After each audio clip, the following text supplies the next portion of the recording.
उपचुनाव में यूपी की 2 सीटों के बदले अखिलेश ने कांग्रेस से ये मांग कर डाली।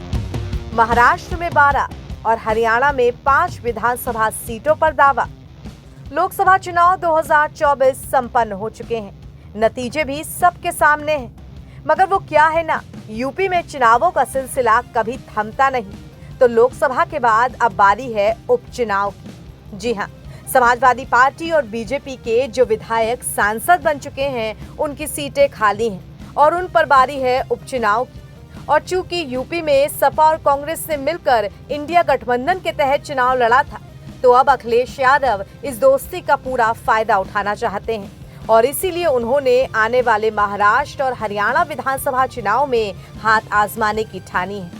समाजवादी पार्टी ने इंडिया गठबंधन के तहत महाराष्ट्र में 12 और हरियाणा में 5 विधानसभा सीटों पर दावा किया है। इसके एवज में कांग्रेस को यूपी विधानसभा उपचुनाव में 2 सीटें मिल सकती हैं। राजनीति के जानकारों का कहना है कि इसी के जरिए सपा नेतृत्व में भविष्य के लिए कांग्रेस को अपना फलसफा भी समझा दिया है कि एक हाथ दो और दूसरे हाथ लो। यूपी विधानसभा की 10 रिक्त सीटों पर महाराष्ट्र और हरियाणा के आम विधानसभा चुनाव के साथ ही चुनाव होने की संभावना है। इन राज्यों के आम चुनाव अक्टूबर तक होने तय माने जा रहे हैं।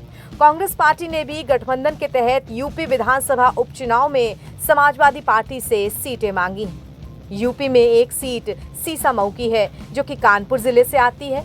वो समाजवादी पार्टी के विधायक इरफान सोलंकी को सजा होने के बाद रिक्त हुई है, जबकि 9 विधायक अब लोकसभा में सांसद बन चुके हैं। इनमें से 5 सीटें करहल, सीसामऊ, मिल्कीपुर, कटेहरी और कुंदरकी अभी सपा के पास थी। वहीं खैर, गाजियाबाद व फूलपुर बीजेपी के पास। मझवा निषाद पार्टी की सीट थी और मीरापुर रालोद ने जीती थी। खबर है कि अगर कांग्रेस ने महाराष्ट्र और हरियाणा में समाजवादी पार्टी का दावा स्वीकार किया, तो यूपी में गाजियाबाद और मिर्जापुर की मझवा सीट कांग्रेस को देने पर विचार हो सकता है। हरियाणा में समाजवादी पार्टी ने जींद, महेंद्रनगर, गुड़गांव और रेवाड़ी जिलों की 5 विधानसभा सीटें मांगी हैं। सपा नेतृत्व का कहना है कि इन सीटों पर मुस्लिम व यादव जाति के मतदाता बहुतायत में हैं, जिससे समीकरण उनके पक्ष में है। ये वो सीटें हैं जो कांग्रेस लगातार 3 चुनाव से हारती भी रही है। महाराष्ट्र में भी सपा कुल 12 सीटों पर अपना दावा कर रही है। महाराष्ट्र के मानखुर्द, शिवाजी नगर व भिवंडी पूर्व विधानसभा सीट अभी सपा के पास है।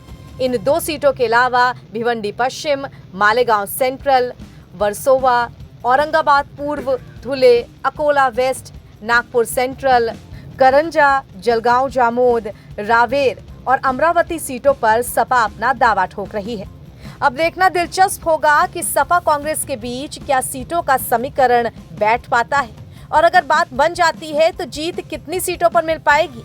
अब क्योंकि कांग्रेस को इस बार यूपी में उम्मीद से ज्यादा 6 सीटें मिली हैं, खासकर अमेठी और रायबरेली की जीत से कांग्रेसी गदगद है। इसी जोश में वो यूपी उपचुनाव में भी अपना हाथ आजमाना चाहते हैं। उधर यूपी में 37 सांसदों के साथ सपा देश की तीसरी सबसे बड़ी पार्टी बन गई है, तो जाहिर है वो यूपी से बाहर अपने पैर फैलाना चाहेगी। इसीलिए महाराष्ट्र और हरियाणा में ताल ठोकने की तैयारी है। तो कुल मिलाकर इस बार के यूपी उपचुनाव और महाराष्ट्र हरियाणा के विधानसभा चुनाव दिलचस्प होने वाले हैं। एनबीटी ऑनलाइन की रिपोर्ट।